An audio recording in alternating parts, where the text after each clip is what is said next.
Okay, there. Welcome, everybody. Hello. Welcome to Goth and Bougie Podcast, I was just episode 89. 89. That was a good year. I was just telling Mel how I was shoving a wiener in my mouth earlier because we had hot dogs for dinner. Let me shove this wiener in my mouth. Hold on. Hi, y'all. Uh, that's going to be on one of the titles. Oh, shit. Wiener shoving in the mouth. So we're recording 2 episodes this week, so I don't really have anything to update about you guys that we've done. So Let me think. Is there anything new that I wanted to add from last week? Nope. nope. I mean, just waiting for my family to get here. So yeah. When this is gonna come out on the 21st? It's still gonna be hot as fuck. Anything happening? No, it's gonna come out on the 20th. So it'll be right before Caitlin's birthday. So it'll be my daughter's 20th birthday. So happy birthday, And Caitlin. it'll be 3 weeks before you. No. When are you coming in again? The third? September 2nd or 3rd. I don't know. Oh, it's Whatever the that second. Thursday. I'm so excited. Excited. I know. I can't wait. I'm getting all my outfits and stuff together, just like the hell you're wearing that. The hell I I am. said, the hell I am. Oh my God, there was Happens in NOLA, something. stays in NOLA. Hold on, let me chew up this weenie. Because when we go. You gotta do something. You gotta do something. So I don't watch TikTok and shit a lot, but there's this one that I've seen come up that I want you to do with Jeff, and he won't hear this until the 20th. And I was gonna tell you to do it last week, but I didn't want him to hear. So it's the one where your mouth it looks like it's on the other person's mouth, Oh, yes, yes, and yes. it's the Walk, woman. walk, Yes, walk, yes. sweat. Yes, I've seen that. I get a bucket and it's a mop. Okay, I'll have to do that. Wet. I have it saved on my. Actually, I have several saved on my Macaroni in a pot. favorites. That's some wet. Well, I have several saved on my favorites. So when I come see you, like there's some that we can do that are fun. Oh, And then I have, yeah. So I have almost 8,000 friends now. please So do that with Jeff. I will. I'm like, I can see. And then him look, I can just see him being like, what the fuck are you doing? He would be laughing. He Oh, caught me good the other stuff. day. I was trying to learn to dance, and I was sitting at the table at the kitchen table. Our little table I have because usually he'll go sit in here because I'll watch my show as I'm eating, and he's in here watching the news, or whatever. And I hate watching the news. And so I'm in there like trying to learn this dance or whatever. And I didn't know he was videotaping me from behind. So he says, I said, but you need to tag the people out that show them because the girl that came with the dance, she's going through chemo and stuff. So I'm like, that's why she was like helping her. So yeah. So, but are you ready to get into my story? I think so, So it's yes. not a very long story, but it is a serial killer and it's taking us over to Korea. Oh, So okay. been taking us to Asia lately, huh? Quite a Oh my bit. God, I gotta tell you something fucking hilarious too. It's really inappropriate. Like we're not inappropriate. Perfect place And I to talk about apologize it. now to everybody Asian who has an Asian accent, but I gotta fucking tell you what. So my niece, my little 5-year-old niece, the cutest little thing in the world, and I went to her house. When I went to her house in July, I didn't tell y'all this then, but she wanted me to do her nails, like because I'm the aunt that does that. I do the Right. makeup and the nails, and I was doing her nails, and I was talking to her, and she was telling me I was talking to her wrong. That I needed to. That you see where I'm going with this? She told me that I needed to say it. She said you have to, because I'm like, stop moving. She said you have to say. Honey. She said you have to say it like this. Stop moving so much. You be still. I'm like, oh no, she fucking did it. Honey. And Tanyok to ha, tabay to tay tay sa. Yes, honey, you got boyfriend? Day, yes, yeah, huh? gel Yeah, nails. yay. You know? I true story, swear to God. And I'm just like, I'm dying. I'm like, oh my God, I gotta take this little girl to a nail salon with somebody other, so she knows there's other people that do nails. I was like, Oh oh my my gosh, God. like she calls me Ninner. No, Ninner, you're saying it wrong. You gotta say it the other way. Oh my gosh, they all call you I Nina. I felt love that. I felt so horrible doing it that way, but hey, when your 5-year-old niece who almost died at birth asks you to speak in a fake Asian accent, you do it, and you just hope to Yes, God yes, you nobody's absolutely do. recording you. And they're usually Vietnamese, so yeah, that's funny. Oh, okay, good Uh, times. All right, I'm ready to listen. Tell me. so we're gonna go to South Korea. So it's about Lou. Jesus Christ, came to the fucking amazing. Lee Chun Jai. So it's LeeChonjae. Speaking of TikTok, Jeff's in there watching them now because I can hear them. So he is known as the Korean Zodiac Killer. Oh. So Lee was born on January 31st, 1963 in Hwasong, Gyeonggi, where he lived for 30 years, so in South Korea. At some point in his life, his sister drowned and he was greatly affected by her death. He claimed to have been sexually assaulted by an older sibling, but it never was brought up. Like he never told his parents or anything. He never told an adult. He just later on he said, "Yeah, Later I on, he was said this happened abused by an older Yeah. sibling." Mhm. Yeah, which may have led to the sexual nature of his killings and why he was doing what he was doing. Because abusers usually, often, Yeah. not all the time, if they don't deal with their trauma, they often abuse. But there's no evidence again to confirm that it actually happened. So all through his childhood, he said that happened, and then his sister dying, and then he fast forward to high school. After graduating high school in 1983, Lee joined the Republic of Korea Army and served as a tank pilot. And if I'm not mistaken, you have to join the Army in Korea. If I'm not mistaken, I think that it's mandatory. Might be one of those countries that require. Yes. Mm-hmm. Yeah. So he joined as a tank pilot. He was discharged on January 23rd, 1986. It doesn't say if he was medically discharged or dishonorably. It doesn't say that anywhere. Right. He was just discharged. I'm going to say dishonorably because he was a whack job. Well, it might have just been, if it was a requirement, it might have just been the end of his service. True. It could have been. Yeah. He then worked for an electric parts company. In 1990, he began his job at a parent construction company, so a similar construction company that also with the electric company, parts company, in Cheong. Guys, if I'm not saying these right, I mispronounce fucking everything. So Cheongpae Yongsan, where he became a crane driver without a license. Which I don't know why that's important, but he didn't have a license to be a crane driver, So the following year, he was a crane driver for an aggregate company in Cheongwon, Cheongcheongbuk. In April of 1992, he married a bookkeeper and quit his job in March 1993. Okay. We've gone through like his early stages now. He's married. At some point, he decided that murdering women and girls was fun. That was his choice. Something fun to do. That's where you're going with this. Okay. Yeah. So out of his 15 confirmed killings, the most infamous ones were the Hwasong serial murders, in which 10 females that were aged 14 to 71 were gagged, raped, and then strangled with their own clothes. What a range in ages. Holy shit. Mm-hmm. He didn't care. As long as they had a pussy, he was ready to go for him. Wow. He didn't care. Yeah. So he would gag them, rape them, strangle them with their own clothes. So definitely a sexual sadist motive going on here. The case became particularly infamous within South Korea for being the first truly identifiable string of murders with a modus operandi. Police involved spent 2 million man days and 21,280 people. 21,280 people were looked into as suspects. Wow. God. Yes.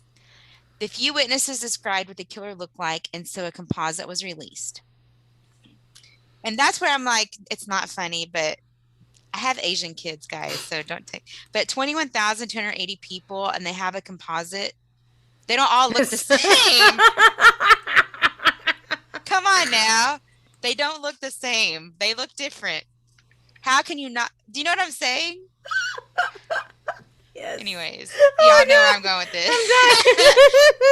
I have Asian kids. My girls look identical to me sometimes. They don't look the same, everybody. But they don't look the same, everybody. They look different, And this was people in their own country looking for in their own fucking country looking for them. They don't look the same. What did he look like? He had dark hair. And he had dark eyes. Yes, just because they're Asian. Not all Asians look alike. Japanese, Chinese, Korean, they all look different. I'm dying. Their eyes, some go up, some go down, some go to the side. Like, they all look different. Anyways, I'm like 21,000 people that were looked at as suspects, but you have a fucking composite there to look at. This makes no sense to me. You got one job, guys. You got one job. Anyways, I could go on and on with that, but I'm not going to get into it because I don't want to offend anybody. But I like. Too late. It's okay. Go ahead. So on September 26, 1989, Lee broke into a house in Gwangsha, Suwon, armed with weapons and wearing gloves. Upon being discovered by the landlord, he was arrested. And then in February 1990, he was sentenced to 1 year and 6 months in prison for robbery and violence. Not for the rapes and shit that happened, but for...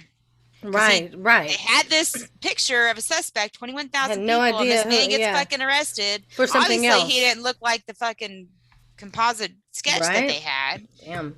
All these other 21,000 men looked alike, but not him. Anyways. So he was sentenced to 1 year and 6 months in prison for robbery and violence. He then filed an appeal after the first trial, claiming that he had been attacked by an unknown young man and entered the victim's house while being chased. But he was armed and dangerous with gloves on. So, wait, don't chase me. Let me put some gloves on. Right. Yeah. So a second trial changed his sentence to only 2 years of probation. He was released in April, which is the biggest fucking mistake that they could have done. No kidding. They had him. In December, they had him. But the composite obviously didn't match him because these other 21,000 men that seemed to look exactly alike, but not him, anyways. So in December of 1993, Lee's wife had it, and she left him, which that just triggered him to lose his shit. Yeah. So on January 13th, 1994. Especially he's probably a narcissist, and then the fact of somebody actually leaving him is just unthinkable, of course. Right. So on January 13th, 1994, he invited his sister-in-law over and drugged her. He then proceeded to rape and kill her. To lower any suspicion that he was the killer, he hid her body and went to his father-in-law, offering to help search for her, as they do. Mm-hmm. Both reported she was probably abducted. Her body was found 2 days later in a hardware store's snow-covered garage, wrapped in blue tarp. Her head had a plastic bag and jeans on it. Plastic bag and jeans. So he obviously felt some sort of remorse after murdering her. He had to cover up her head, knowing that she was part of the family. Oh, like they were like thrown over the... Mm-hmm. Not like trying to be put on like a pair of pants over the... Shut up, Julia.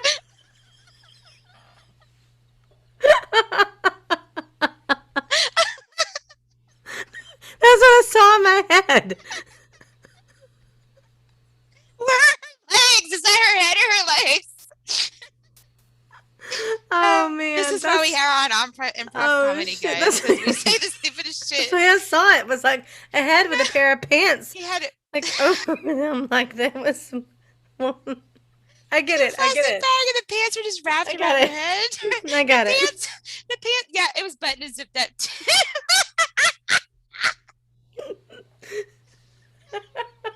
Okay, I gotta find where I was now. That was some funny shit right there. Okay. Whoa. So she was found with a plastic bag and pants wrapped around her head, not the zipped up and buttoned. Oh shit.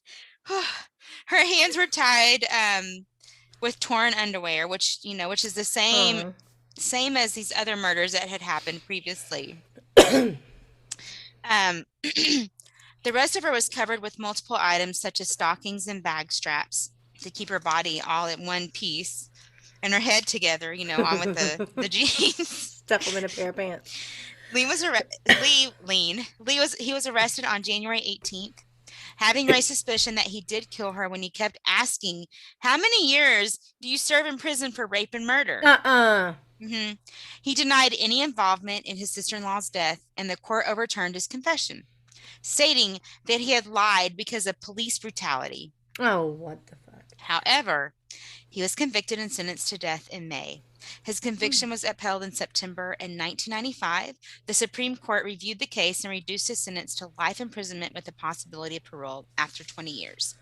So let's take a break here because there's a lot more to talk about this crazy-ass man. We'll talk about some of his victims and stuff. Okay, all right. Hang tight. Stay tuned, everybody. Stay tuned. Don't put your head. Go to patreon.com/GothamBougie Podcast. Don't put your head in any pants. Hey guys, Mel here from Gotham Bougie Podcast. Did you know that if you go to www.patreon.com/Gotham Bougie Podcast, you can become a patron and you'll receive lots of rewards along with some special gifts once you've been a member after 2 months. And you also get special little gifts from us and some little trinkets throughout the time that you are a patron on our Patreon. So go and join Patreon now. It's patreon.com/Goth and Bougie Podcast. What are you waiting for? Bye.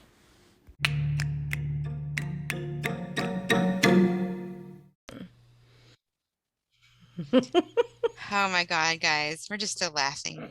So on September 18th, 2019, it was announced that Lee had been identified as a suspect in the Wait. That gives a new meaning to get your head out of your pants. Okay, I'm sorry. Go ahead. On September 18th, 2019, it was announced that so he was arrested on January 18th. So we're going to back up a little bit. Oh, okay. So September 26th, 1989 was whenever he broke into that house. Then we fast forward to December 1993. Lee's wife left him. And then 1994 is when he murdered the sister-in-law. And that was January 13th. And January 18th is when he was arrested. Okay. So we're going to go January 18th, 2019. Okay. It was announced that Lee had been identified as the suspect in the Hua Song serial murders. So the ones we had talked about before. Right. All those 14-year-old, 71-year-olds that he had murdered. So DNA from the underwear of one of the victims matched his. And subsequent evidence linked him to 4 of the 10 killings. He initially denied responsibility, but on October 2nd, authorities revealed that he eventually confessed to murdering 15 victims, including the 10 previously unsolved ones. 3 of the other 5 killings mentioned by him took place in Hwasong and the other 2 in Cheongju. In addition, Lee confessed to over 30 rapes and attempted rapes. 30 rapes and attempted rapes after murdering all these women, in addition to all these other murders. I'm telling you, he's nuts. Crazy. So let's see. I lost my place. Sorry, guys. On November 15th, authorities announced that they had determined that Lee was responsible for all of the killings. However, due to the statute of limitations expiring, he will not be charged with any of those murders. God, these laws. So, I mean, the statute of limitations had expired, and he got away with all those murders of all those women. All those families don't have closure. It's sad. It's just really sad. I'm glad we don't have statute of limitation on murder. Not on murder. On some things you do, but not murder. So on July 2nd, 2020, so just last year, it was confirmed that Lee had committed 4 of the 5 unrelated murders. I mean, guys, this happened back, in the 90s, like 89 and 90, back in the 80s. And here we are, 2020. They're finally fucking confirming that he committed 4 of the 5 unrelated murders and at least 9 rapes. It was also determined that the motive was to relieve his sexual desire. The 33-year-old cold case was finally closed. 33-year-old cold case. Wow. Since there was almost no witnesses, it is generally believed that Lee dressed in black clothing of various types depending on the month and wore a hood and or black baseball cap and maybe a ski mask to hide his face. Maybe that's why they couldn't find him on this composite sketch, because he had the black hat on and stuff. I don't know. 21,000 people. I don't know. What was this? So I want to look him up. How do you spell his name again? LeeChoon hyphenated Ja. Jae. Oh, okay, there he is. Lee Chun Jae. I think it's Ja. Jae. I think it's Ja. So again, he would dress all in black and stuff. Maybe a ski mask to hide his face. His usual pattern of attack was to target South Korean women and girls. You don't say. Yeah. Strike when they were walking alone in secluded areas. Wait. Have you, he has a very generic face, though. He does, but stop. He does. There's not much character in his. No, but still, he's not like he had all the plastic surgery and stuff like previously, the one I talked about. But I mean, yeah, but 21,000 men do not look exactly like this man. Come on now. Okay. Come on now. They don't all look alike. Stop it. Oh, geez. But he would find them in secluded areas, then rape and kill them via ligature strangulation using a piece of their clothing. He was most likely did not disguise himself when he murdered his sister-in-law. Wow. So Oh, she so knew it she was him. knew. So in 1986, his victims that are definitely confirmed, February 8th, March 20th, April 3rd, April 25th, May 8th, May Wow. 14th, and July were all unnamed victims, and they were only raped. Which is, to me, only raped. But still, I mean, sometimes Wow. these women would prefer to be murdered than be raped and have to live with that. Yes. Wow. September 15th, Lee Wan M was 71. Her body was found 4 days later. October 20th, Park Hyun Suk was only 25. Her body was found 3 days after that. December 12th, Kwon Jung Won, 25. Her body was found April 23rd, 1987. So she was murdered December 12th, and her body wasn't found until April 23rd. Wow. All in 86. December 14th, Lee Kai-suk was 23. Her body was found 7 days later. Guys, I'm telling you about the victims because I feel like we always talk about the people, these guys or women and men that murder them. And I think the victims are just as important and that their names need to be heard. So in 1987, January 10th, Hong Jin-young was 19. Her body was found the next day. May 2nd, Park Yeon-ju was 29. Her body was found 7 days later. I also want to tell you all this because it doesn't matter what age you are. We're all susceptible to getting murdered by a serial killer. 71, 14 Stay to 71. Safe. Yes. Be aware what's going on around you. December 24th, 1987, Kim Mi-soon was only 18. Her body wasn't found until January 4th, 1988. 1988, September 7th. Sorry. I Ji-soon was 54. Her body was found the next day. September 16th, Park Sang-hai was only 14. Oh. And I don't have when her body was found. It doesn't state. July 7th, Kim Hyun-jung was one of his youngest victims. She was 9 years old. Her body was never found. But he actually said that he did it. Admitted, so he admitted, September 26th, a victimless robbery happened, but he didn't murder or rape anyone that time, just robbed. God. November 15th, 1990, Kim Mi-jung was 14. Her body was found the next day. Fast forward to 1991. January 26th, Park Seung-ja was 17. Her body was found the next day. March 7th, Kim Jong-ah, 27. Her body was found within a few days. January 13th, 1994, when we were in high school, Lee's unnamed sister-in-law was only 19 years old, and her body was found 2 days later. God. So she was very young as well. And then possible victims were June 24th, 1992, Lee Ji-yoon, 28, strangled with a telephone cord. And then note, Lee confessed that he was responsible for over 30 rapes and attempted rapes. There was a copycat crime on July 27th, 1989. Yoon Sung-yao, a 22-year-old man, was arrested for the murder of the 8th victim, 14-year-old Park Sang-hee. He admitted guilt during questioning, and according to a 1989 report written by an expert at National Forensic Service, the forensic test that pubic hair samples found on the scene suggested a lot of similarities with them, and it returned 40% match with his. And so the case was determined to be a copycat crime, and so, of course, they said that Lee Chun-ja was not the one that did that it was a copycat. Okay, wait, I need you to help me remember the timeline a little bit. So his sister-in-law, was he caught because of her?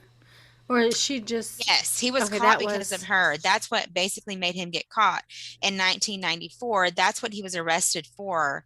And then they didn't even it wasn't until 2019 that they finally started doing DNA testing on all these other women that they had found their bodies. Was there rapes and stuff after that, or was he in custody the whole time? No, he was in custody the whole time from 1994. She was the last one to get to Okay, to so the other rapes that you were saying, there's other rapes that they're unaccounted for that happens before the sister-in-law. Right, Okay, right. okay, So okay. all of Gotcha. those, they started in 1986, 1987, 1988, Got 1989, ya. 1991. 1994 is whenever his sister-in-law, he raped her and took her body. And that's when he was arrested, I was wonder in why he got 19. so close to home. They always make a mistake. It's always something. They come in too close to home or something. Yeah, I don't know. I don't know. But it was January 13th, 1994 when he murdered his sister-in-law. And then on January 18th is whenever he raised suspicion when he asked the question, how many years do you How many get? years you get for it? And then in September, um, so then let me go back here and look. I can tell you my timeline here. So he was arrested. He had denied any involvement. And then September of 1995 is when the Supreme Court reviewed the case and upheld everything. And he was sentenced to the life in prison with a possible parole after 20 years. Gotcha. Then in 2019, it was announced that he was definitely identified as a suspect. Then they started doing all the DNA testing and stuff. And then finally, July 2nd, 2020, last year, Yeah, it that's was confirmed that he was definitely the one that committed all of Wow. these. But in 1989 is whenever this copycat crime happened. Okay. By Yoon Song Yao. He filed for a retrial of his case on November 13th, 2019, because he had appealed and he had served 19.5 years in jail already for being released in parole in 2009. And then fast forward again to November 13, 2019, following news reports that Lee had confessed to all 10 serial murders. 2 days later, police announced that they had reached a provisional conclusion that Lee was responsible for the murder for which Yoon was convicted. Police said Lee's confession in the 8th murder. So I guess the DNA also looks like everybody else's because it was a 40% fucking match. Like that's a lot. That's, so anyway, so Yoon underwent cruel treatment by investigators at the time of his arrest, and that a forensic report by the National Forensic Service had been fraudulently written. On December 2019, the Gyeonggi South Provincial Police Agency booked and charged 8 of the original investigators with abuse of power and illegal detention for allegedly physically abusing him when he was a suspect, when he didn't do it, forcing him to make a false confession. In Korea, they don't play around in jail. Once It's they like actually they do get him in torture. jail. Yes, they do torture and stuff to get you to confess. So they were arrested and for falsifying investigative documents. The court accepted Yoon's plea for a retrial January 2020. The final court hearing was held on November 2nd, 2020, just last year, where Lee stood as a witness confessing to the murder and describing the crime scene. So he actually, so Lee was a witness to it, and basically Yoon was released. So the release of the film Memories of Murder in 2003, which was partially inspired by the serial killer murders, sparked renewed interest in the case. Was it an English language film or was it a Korean? I'm not sure. I haven't looked. I didn't look it up. Look it up. The murder of a female college student in Hwasong in 2004 also sparked renewed interest as well, and the fears that a serial killer had returned, but he was already in jail, so it was just copycat stuff going on. So that's pretty much it. He's in jail now for life, and all these horrible, brutal murders. It's sad how long it took them to find him. So it was 14 murders and 9 rapes in total. In relation to the Hwasong serial murders and the motive of relieving his sexual desires, like I said, and then his sister-in-law. So, yeah, 14 murders and 36 sex crimes. So, but he's currently in life-serving prison. He'll be there for the rest of his life. Good. Korean jail is definitely not somewhere I'd want to be. So, right. Yeah, that's my crazy story about Lee Chun-ja, who liked to put his women in jeans and zip and button up the jeans on their heads. It's not funny. Sorry, guys. So yeah, so stupid. It's a little bit shorter, but that's my really what I saw in my head.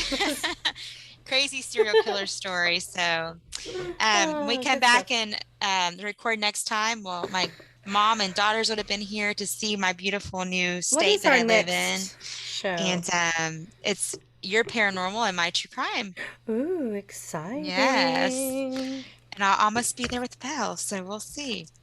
We didn't even talk on the last episode how it was Friday the 13th coming up that Friday. Oh, it is Friday the 13th. Mm-hmm. Yeah. Yes. I'll have to get on there before I say Well, happy when Friday the this 13th. show goes out, it'll be the 20th. Yeah, so happy belated Friday the 13th, guys. Yes. All right. Cool. Make sure you go to our Facebook, our Instagram, Twitter, and you can say it this time. FetLife. No, I'm kidding. It's just It's FetLife. What is I don't know. that? Somebody told me about it. Okay, so I had a friend come into town, and she texted me, and she's like, "Hey, do you know of any BDSM clubs here?" And like, of course, I'm the friend that they would think would know that Of answer. course. And if I had not just moved here, I probably would. But I'm like, gee, no, I don't think there's any here. Like a lot of people think the Dungeon is. It's not. It's a bar. I can't wait to go there. Yes, and it is fun. It can get touristy, but it's just cool knowing what it is, how long it's been there. But I'm like, no, I don't. I'm like, if you find out any, let me know, because I want to Right. be in the know of the BDSM clubs, of course. And she said, well, I found out that you can, like, there's private parties, and some of them are done by some of the groups on FetLife. I'm like, well, I didn't want to ask her what FetLife was, because So you got to Google it? So I Googled it. It's like a social app for the BDSM Fetish, community yeah, okay. company. Yeah, fetish. So yeah, that's what that is. So Alrighty then. I You couldn't learn something new every day. and I was just telling, well, funny, Ashley, this also, I was like, people will tell me stuff and I'll just nod and say, yeah, it sounds so familiar. So I'm like, yeah, FetLife. Google, what the fuck is FetLife? Oh my gosh. All right, guys, Yeah. that's our story for today. Y'all stay Thank y'all for tuned next listening. week too. Hi, hail to, we forgot to say that too. My Sorry. Jesus, yes, all hail High Priest Jeff and Robert. All Yes, hail. y'all. All right, you ready? Yeah, again, you just start talking. All right, and y'all come come back back now, you hear? hear? I think that was the best my one ears. yet. Oh my, I can. Okay,